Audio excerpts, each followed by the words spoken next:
E agora nós vamos para o quadro Perguntas e Respostas. E temos a nossa primeira pergunta. O que é meditação cristã? Para o cristão, meditação cristã é para ser apenas na palavra de Deus e o que Ele nos revela sobre Ele. Então, para deixar o assunto mais claro, não vamos deixar a nossa mente aberta, vaga, permitindo que pensamentos invadam a nossa mente. Mas se queremos proceder à meditação cristã, é fazer como diz lá no Salmo 1, bem-aventurado o varão que não anda segundo o conselho dos ímpios, não se detém no caminho dos pecadores, não se assenta na roda dos escarnecedores, antes tem o seu prazer na lei do Senhor e nela medita de dia e de noite. Pois será como a árvore plantada junto a ribeiros de águas, que dá o seu fruto na estação própria, cujas folhas não caem, e tudo quanto fizer prosperará. Então, meditar na palavra de Deus. Não abrir a Bíblia apenas num ocaso. Estou lendo, abro a Bíblia ao acaso e vou buscar um texto para meditar. Você deve ter uma conotação de leituras bíblicas diárias. E à medida que faz a sua leitura, você vai anotando textos de maior interesse e nesses textos que notar vai deixando com observação para você futuramente voltar e fazer uma leitura que possa, inclusive, memorizar o texto. Quando não tem a Bíblia à mão, porque está caminhando distante da Bíblia, a sua mente está voltada para aquela posição na Bíblia que foi deixada e que foi memorizada. Isto é meditação cristã. Então ela nos revela bastante sobre as coisas de Deus. Davi sabia que esse era o caso e ele descreve o homem que é bem-aventurado, aquele cujo prazer, como dissemos, está na lei do Senhor e na sua lei medita de dia e de noite. Então quero dizer que meditação cristã verdadeira é um processo ativo de pensamento, pensando, resolvendo, pelo qual nos entregamos ao estudo da palavra de Deus em oração e pedimos a Deus para nos dar entendimento através do Espírito Santo. Ele habita no coração de todo crente e tem prometido nos guiar em toda a verdade, como nós lemos em João 16, versículo 13. Mas quando vier aquele, o Espírito de verdade, ele vos guiará em toda a verdade, porque não falará de si mesmo, mas dirá tudo o que tiver ouvido e vos anunciará o que há de vir. No versículo 4 nós lemos, ele me glorificará, porque há de receber do que é meu e vô-lo há de anunciar. Versículo 15, tudo quanto o Pai tem é meu, por isso vos disse que há de receber do que é meu e vô-lo há de anunciar. Isso causa crescimento espiritual e maturidade nas coisas de Deus à medida que somos ensinados pelo Espírito Santo. E quero dizer que em nenhum lugar das Escrituras são os cristãos encorajados a procurar por sabedoria além da Bíblia, a qual é inspirada por Deus e útil para o ensino, para a repreensão, para a correção, para a educação na justiça, a fim de que o homem de Deus seja perfeito e perfeitamente habilitado para a boa obra. É uma citação bíblica de 2 Timóteo, capítulo 3, versículo 16 e 17. E se a Bíblia é suficiente para nos equipar completamente para toda boa obra, como podemos achar que precisamos de uma experiência mística para adicionar às Escrituras Sagradas, Por favor, meu prezado irmão, não misture as coisas, tendo livros de gurus em sua casa, lendo livros de gurus e paralelamente lendo a Bíblia Sagrada. Você está dividido e uma pessoa não pode servir a dois senhores ao mesmo tempo. Palavra de Jesus em Mateus 6,24. Precisa corrigir, precisa corrigir.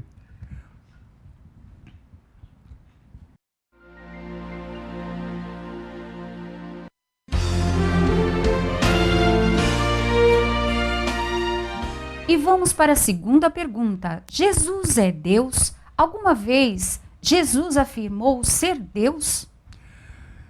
Reconhecidamente na Bíblia não há registro de Jesus dizendo palavra por palavra, eu sou Deus. Entretanto, isto não significa que ele não tenha afirmado ser Deus. Como exemplo, toma as palavras de Jesus em João 10:30, eu e o Pai somos um. Se você olhar neste texto de João 10:30, eu e o Pai somos um. Em um primeiro olhar, isto pode não parecer uma afirmação de Jesus em ser Deus. Entretanto, perceba a reação dos judeus à sua afirmação. Os judeus responderam dizendo-lhe, não te apedrejamos por alguma obra boa, mas pela blasfêmia, porque sendo tu homem, te fazes Deus a ti mesmo. João capítulo 10, versículo 33. Os judeus compreenderam a afirmação de Jesus como uma declaração em ser Deus. Nos versículos seguintes, Jesus não corrige os judeus dizendo, eu não afirmei ser Deus. Isto indica que Jesus realmente estava dizendo que era Deus ao declarar, eu e o Pai somos um.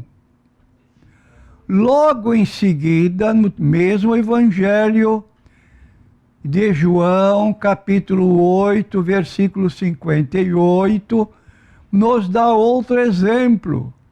Disse-lhe Jesus, em verdade vos digo que antes que Abraão existisse, eu sou. Mais uma vez, em resposta, os judeus tomaram pedras em uma tentativa de apedrejar Jesus. João 8:59. Por que os judeus iriam apedrejar Jesus se ele não tivesse dito algo que criam ser uma blasfêmia, ou seja, uma afirmação em ser Deus? Em João 5:16-18, Jesus foi condenado à morte de cruz pela acusação de que não só violava o sábado, mas também dizia ser filho de Deus e igual a Deus. Vou ler João 5,16.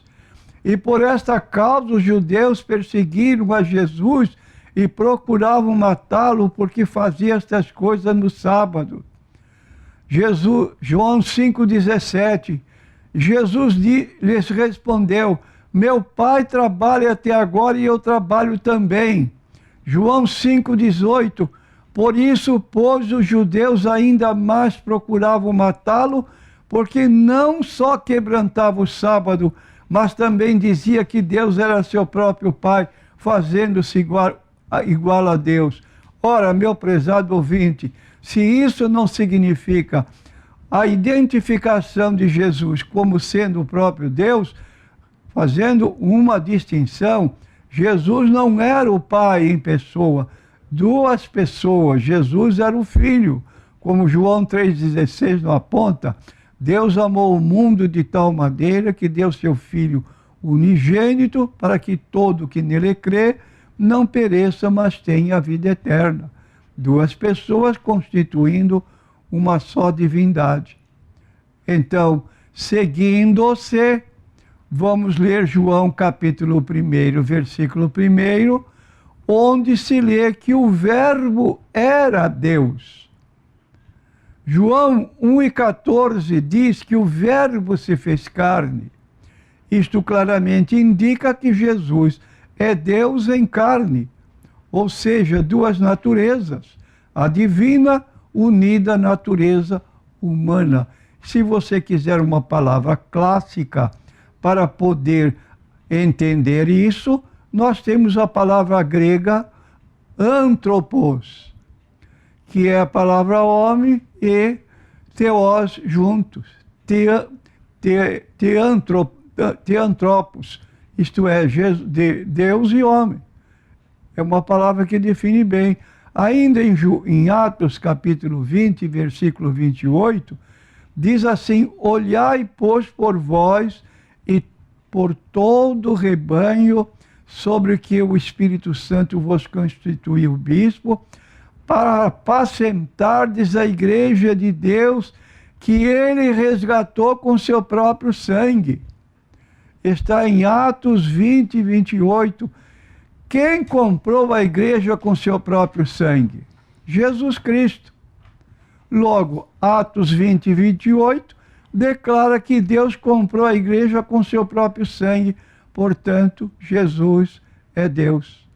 E Tomé, o discípulo duvidoso, que quando foi informado de que Jesus ressuscitara e que apareceu aos outros, ele foi muito claro dizendo: se eu não vir o sinal dos cravos e nas suas mãos e os pregos, de modo nenhum crerei. 8 dias depois Jesus apareceu e, diante da evidência inequívoca, ele deu um brado.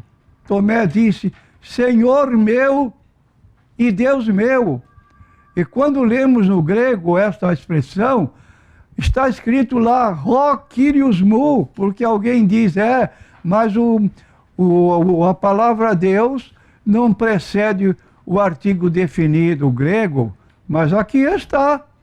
Para quem quer apenas polemizar, Rho Kyrios Mu, meu Senhor, e Rho Theos Mu, meu Deus, ó meu Deus. João 20, 28. Bem claro e inequívoco para não sofrer contestação de nenhum petulante. E Tito, capítulo 2, versículo 13, nos encoraja a esperar pela volta de nosso Deus e Salvador Jesus Cristo. Repetindo, ele é chamado paralelamente Deus e Salvador Jesus Cristo. É ele que nós estamos aguardando. Em Hebreus capítulo 1, versículo 8, o Pai declara a respeito de Jesus, mas do Filho diz, Pai, falando a respeito do Filho, ó Deus, o invocativo Deus, o teu trono subsiste pelos séculos dos séculos, cetro de iniquidade é o cetro do teu reino. E a razão mais importante para Jesus ser Deus é que ele não, se não o fosse, sua morte não teria sido suficiente para pagar a pena pelos pecados do mundo inteiro. 1 João 2 e 2. Ele é a propiciação pelos nossos pecados, e não somente pelos nossos, mas também pelos de todo o mundo. Então, somente Deus poderia pagar preço tão infinito, considerando que o pecado foi cometido contra Deus, e todo pecado o é contra Deus. O reparo, o saldo, o pagamento da dívida para com Deus só poderia ser efetivado por alguém que fosse igual ao próprio Deus, um ser infinito. E esta pessoa foi Jesus Cristo, que na mesma qualidade, na mesma natureza de Deus, ele pagou o nosso preço lá na cruz do Calvário, nos redimindo assim da perdição. Então, repetindo, somente Deus poderia pagar tão preço infinito. Somente Deus poderia carregar os pecados do mundo, como lemos em 2 Coríntios 5, 21. Morrer e ressuscitar provando sua vitória sobre o pecado e a morte. E esse é o Jesus que nós servimos. E uma pessoa que não crê na ressurreição corporal de Jesus como prova da justificação nossa, essa pessoa pode bater na porta de quem ele quiser, quantas horas quiser por dia, porque como lemos em Romanos 10, 9 e 10, se com a tua boca confessares ao Senhor, a Jesus como Senhor, e em teu coração creres que Deus o ressuscitou dos mortos, serás salvo. Uma pessoa que não crê na ressurreição de Jesus, ele não pode ser salvo por vontade própria, porque ele recusa crer na ressurreição corporal do Senhor e é uma falsa testemunha de Deus. Está lá em 1 Coríntios 15, versículos 16 e 17.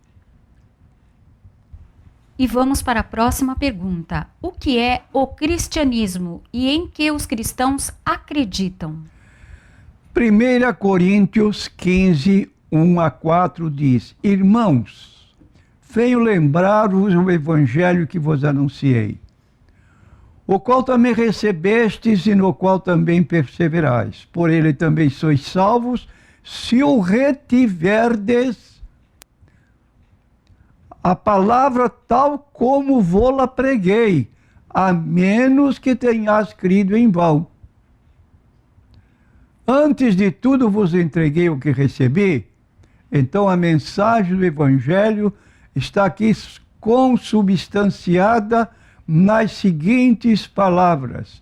1 Coríntios capítulo 15, versículos 3 e 4. Cristo morreu pelos nossos pecados, segundo as Escrituras, e que foi sepultado, e que ressuscitou ao terceiro dia, segundo as Escrituras.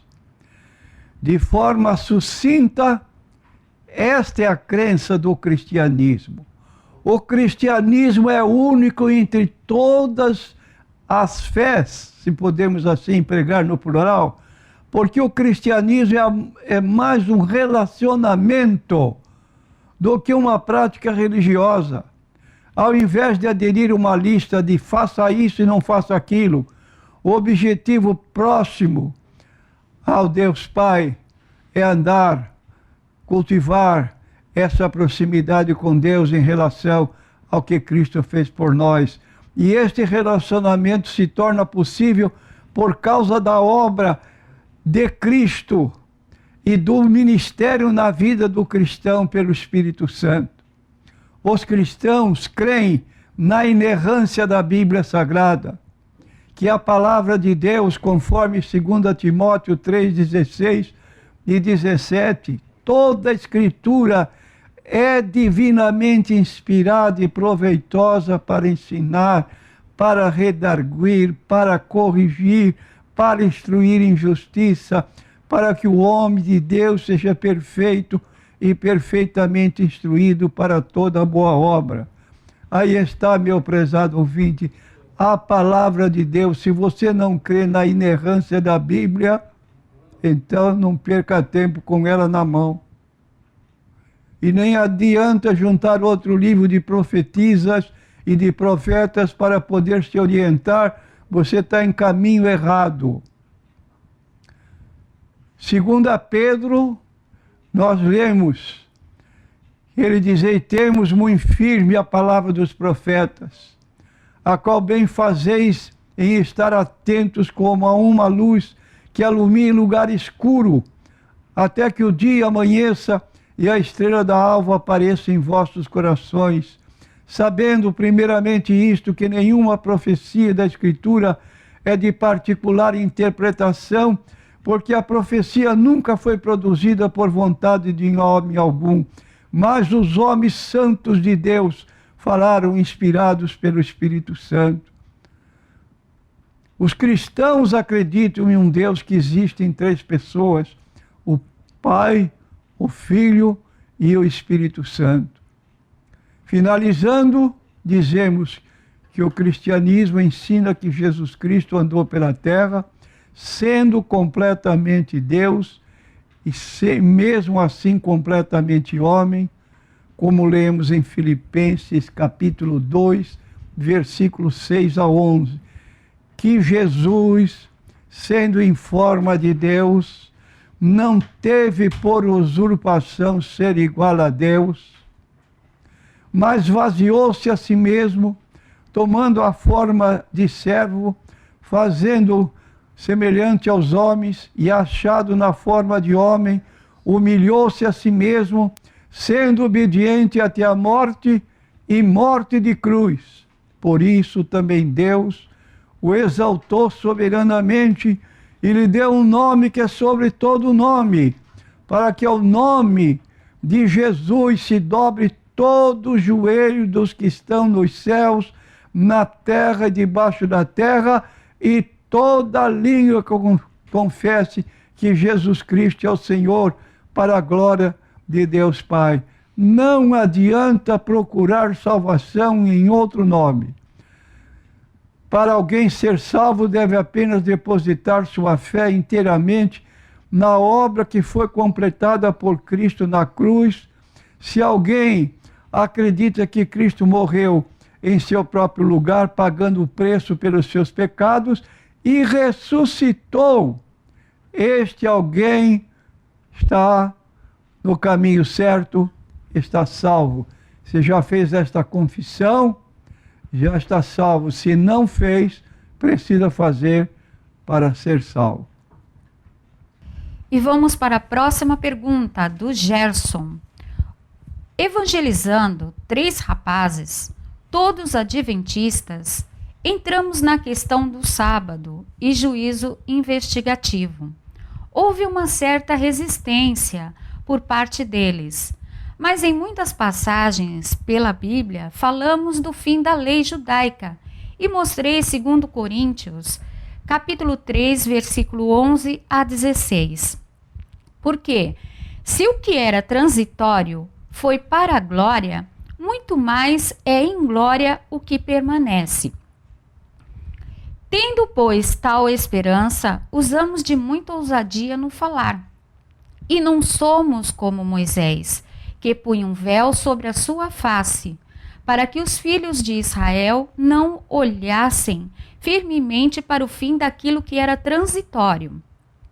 Mas os seus sentidos foram endurecidos, porque até hoje o mesmo véu está por levantar na lição do Velho Testamento, o qual foi por Cristo abolido. E até hoje, quando é lido Moisés, o véu está posto sobre o coração deles.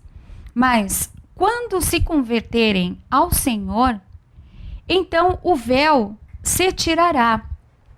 Os jovens balançaram e anotaram a passagem para estudar com mais tempo. Falei que o juízo investigativo não é bíblico e tudo mais. Inclusive, pretendo voltar para entregar um artigo para eles meditarem.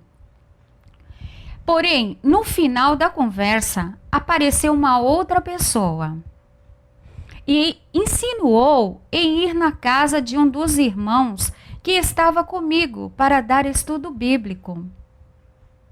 E tudo. Com isso, ele lançou o versículo de 1 João, capítulo 3, versículo 4 a 22. Qualquer que comete pecado também comete iniquidade, porque o pecado é iniquidade. E qualquer coisa que lhe pedirmos dele, a receberemos, porque guardamos os seus mandamentos e fazemos o que é agradável à sua vista. Concluindo, disse que o pecado é a transgressão dos 10 mandamentos. O irmão tem algum artigo que refuta essa passagem? Responda a essa pessoa que ela comete equívoco ao afirmar que a palavra mandamento se refere aos 10 mandamentos, porque onde se diz no texto de 1 João 3, 4 e 22 que o texto está se referindo somente à transgressão dos 10 mandamentos. O decálogo não foi dado a Adão, mas sim a Moisés, 2.500 anos depois do Monte Sinai. Deuteronômio, capítulo 5, versículo 2 a 6. O Senhor nosso Deus fez conosco aliança em Horebe, não com nossos pais fez o Senhor esta aliança, mas conosco todos os que hoje aqui estamos vivos. Face a face o Senhor falou conosco no monte, do meio de fogo. Naquele tempo eu estava em pé entre o Senhor e vós, para vos notificar a palavra do Senhor, porque temestes o fogo e não subistes ao monte, dizendo, eu sou o Senhor teu Deus que te tirei da terra do Egito, da casa da servidão.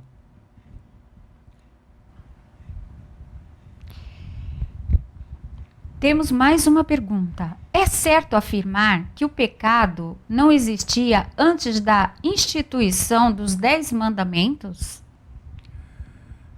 Não, porque Adão pecou. Romanos 5, 12. Portanto, como por um homem entrou o pecado no mundo, pelo pecado a morte, assim também a morte passou a todos os homens, porque todos pecaram. Então, mesmo não havendo os 10 mandamentos, Adão pecou. Em 2 Pedro 2,4, nós lemos, porque se Deus não perdoou aos anjos que pecaram, mas havendo-os lançado no inferno, os entregou às cadeias de escuridão, ficando reservados para o juízo.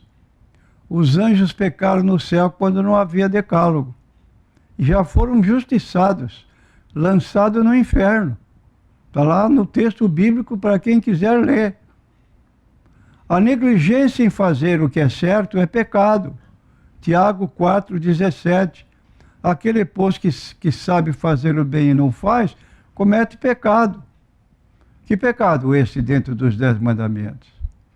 E vai muito além da violação do decálogo, como acabamos de dizer, como querem interpretar os adventistas. E no livro de Romanos, então, Paulo diz, no capítulo 10, versículo 4, porque o fim da lei é Cristo, para a justiça de todo aquele que crê.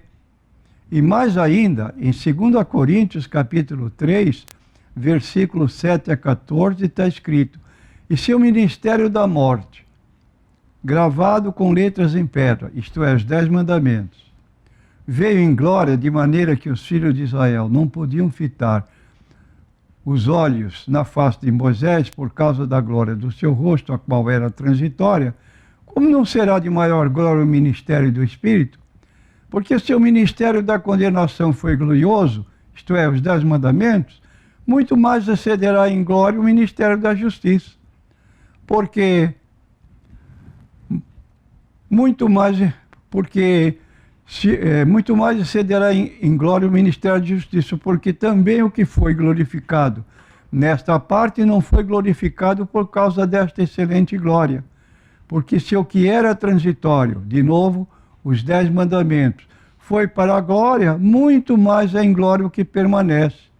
Tendo, pois, tal esperança, usamos de muita ousadia no falar, e não somos como Moisés, que punha um véu sobre a sua face para que os filhos de Israel não olhassem firmemente para o fim daquilo que era transitório, que são os 10 mandamentos.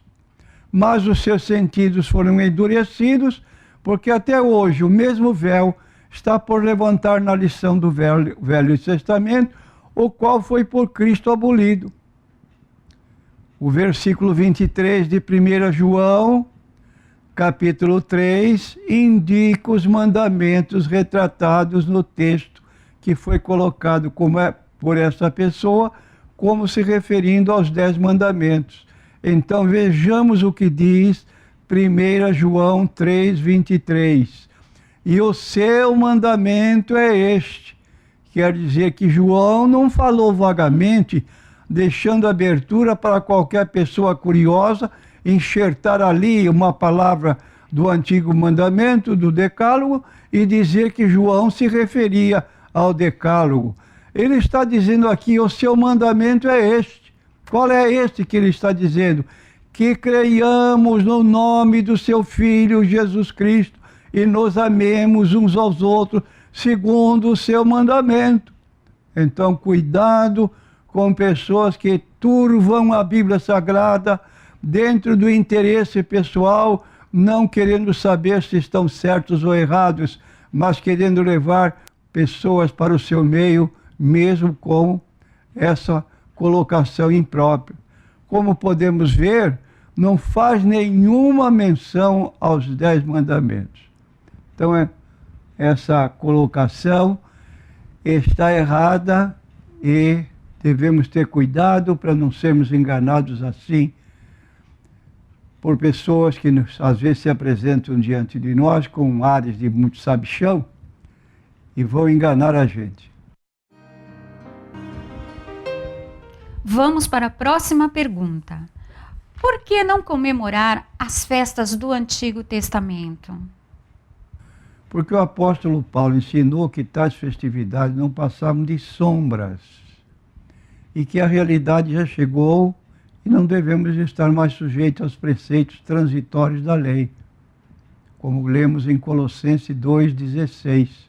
Portanto, ninguém vos julgue pelo comer, pelo beber, por causa dos dias de festa, da lua nova, dos sábados, que são sombras das coisas futuras, mas o corpo é de Cristo.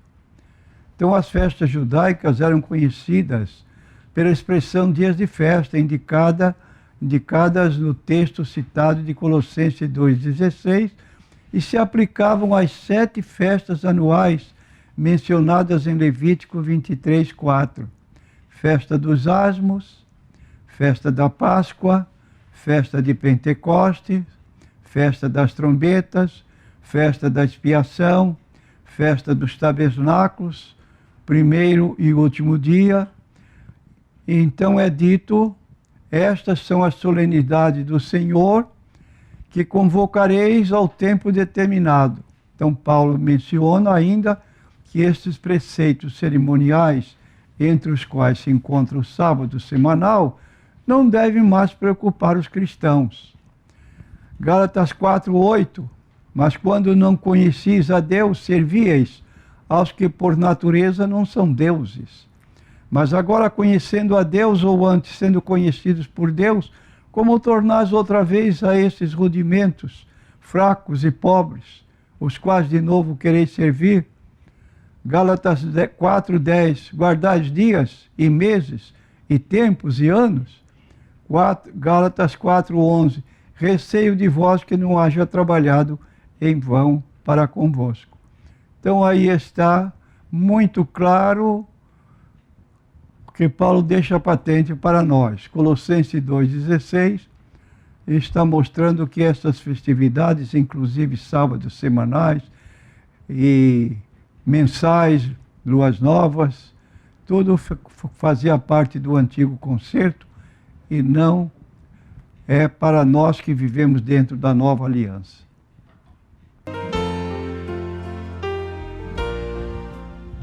E agora a pergunta é do João, da Igreja Deus é Amor. Ele diz, pastor, que faz revelação de coisas más, entendeu? De coisas ruins. Isso é de Deus ou não? A fonte já está dizendo: o que é de Deus é bom, o que é do mal já está mostrando a fonte que não é de Deus. Todo dom perfeito desce do Pai das luzes, em quem não há sombra nem mudança de variação. Está no livro de Tiago, capítulo 1. Logo, se a coisa é má, é perniciosa, então, meu prezado irmão, saia dessa. Você está no caminho mau. E a Bíblia nos manda que nos enchamos, que fiquemos cheios do Espírito Santo, controlados pelo Espírito Santo, como aconteceu no dia de Pentecostes. Os que falaram, mas movidos pelo Espírito Santo. Não estavam além nem aquém da permissão do Espírito Santo que os dirigia. Da mesma maneira, um crente jamais pode dizer que está fora do controle do Espírito Santo. Então não é de Deus essa manifestação. Porque quando é do Espírito Santo, o Espírito Santo tem domínio sobre a pessoa a quem é entregue essa dádiva. Do contrário, é preciso examinar essa procedência, de onde é. E agora temos mais uma pergunta.